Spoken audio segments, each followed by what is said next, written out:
क्या आपने कभी सोचा है अगर अर्जुन के हाथ में गांडीव धनुष नहीं होता तो महाभारत का परिणाम वैसा ही होता जैसा हम जानते हैं? क्या केवल एक धनुष इतना प्रबल हो सकता है कि वो युगों का इतिहास बदल दे? ये है अर्जुन और गांडीव की कथा, एक दिव्य शस्त्र, एक महासाधक और धर्म की वो गाथा जिसने समूचे भारत का भविष्य तय किया। गांडीव की उत्पत्ति स्वयं ब्रह्मा ने की थी। जब सृष्टि का आरंभ हुआ, ब्रह्मा ने अनेक दिव्य अस्त्रों की रचना की, जिनमें से एक था गांडीव। कहा जाता है कि इस धनुष की डोरी में ब्रह्मांडीय शक्ति समाई थी। जब इसे खींचा जाता, आकाश में गड़गड़ाहट गूंज उठती और जब छोड़ा जाता, दिशाएं प्रकाश से भर जाती। पर गांडीव केवल बल नहीं चाहता था, ये भक्ति और धर्म की मांग करता था। पहले इसे इंद्र ने प्राप्त किया और असुरों के विरुद्ध कई युद्धों में इसका प्रयोग किया।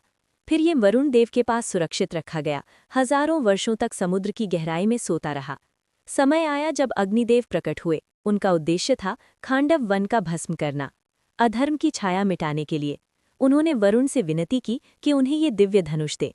वरुण ने कहा, ये किसी साधारण योद्धा के लिए नहीं है, केवल वही इसे धारण कर सकता है जो धर्म का सच्चा अनुयायी हो। और तभी अर्जुन का जन्म हुआ, पांडु का तीसरा पुत्र, जिसके भीतर बचपन से ही अद्भुत दृष्टि और गहरा सामर्थ्य था। अर्जुन अपने छोटे धनुष के साथ चुपचाप अभ्यास करता, जबकि अन्य बच्चे शक्ति और दिखावे की होड़ में थे। वो जानता था, असली शक्ति शरीर की नहीं, साधना की होती है। गुरुकुल में परीक्षा। द्रोणाचार्य ने अपने शिष्यों से पूछा, इस पेड़ पर क्या दिखता है? कौरव बोले, पत्ते, डालियां, पूरा पेड़। अर्जुन बोला, मुझे केवल पक्षी की आंख दिखती है। द्रोणाचार्य मुस्कुराए। उन्होंने समझ लिया कि ये बालक केवल धनुर्विद्या नहीं, धर्म का शिल्पी बनेगा।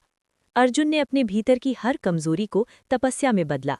रातें, जंगल, हवा की गति, पत्तों की सरसराहट, सब अभ्यास का हिस्सा बने। खांडव वन की घटना।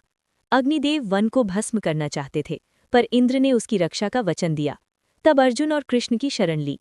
वरुण देव ने अर्जुन की परीक्षा ली। उसकी निष्ठा, साहस और धर्म की समर्पण देखकर वरुण ने उसे गांडीव धनुष और अक्षय तूर्ण प्रदान किया। जब अर्जुन ने पहली बार गांडीव खींचा, आकाश गूंज उठा, अग्नि भड़की, वन भस्म हुआ और धर्म का संतुलन पुनः स्थापित हुआ। इस दिन अर्जुन ने जाना, गांडीव केवल अस्त्र नहीं, धर्म का प्रतीक है। पाशुपतास्त्र और वनवास। शिव ने अर्जुन को पाशुपतास्त्र दिया, जिससे वो सभी धर्म युद्धों में अजय हुआ। वनवास के 13 वर्षों में अर्जुन ने स्वयं को और गढ़ा, पहाड़ों, नदियों और घने जंगलों में ध्यान और अभ्यास किया। कुरुक्षेत्र का युद्ध। सूर्य की लालिमाओं में अर्जुन ने युद्धभूमि में खड़ा होकर गांडीव की डोरी खींची। कृष्ण ने कहा, ये युद्ध केवल तेरा नहीं, ये धर्म और अधर्म का संघर्ष है। अर्जुन ने बाण छोड़े, आकाश में रेखाएं खींची। भीष्म का रथ टूटा, द्रोण का अस्त्र गिरा, कर्ण का रथ झुका। प्रत्येक तीर धर्म और न्याय से संचालित था। युद्ध समाप्ति पर अर्जुन ने गांडीव को विश्राम दिया। वरुण देव ने धनुष लौटाया। अर्जुन ने समझा, सच्ची शक्ति अस्त्र में नहीं, भीतर होती है। सीख। गांडीव केवल शक्ति नहीं, धर्म और न्याय का प्रतीक है। विजय केवल बाहरी नहीं होती, सच्ची विजय आत्मा की होती है। जब हम अपने भीतर के भय, अहंकार और संशय को जीतकर धर्म का पक्ष चुनते हैं, तब हम अर्जुन की तरह महान बनते हैं। आज भी जब कोई अन्याय के विरुद्ध खड़ा होता, सत्य का समर्थन करता है, तो उसके भीतर वही गांडीव जाग उठता है। यही है अर्जुन और गांडीव की अमर कहानी का संदेश। शक्ति का उद्देश्य विजय नहीं, बल्कि धर्म की रक्षा है।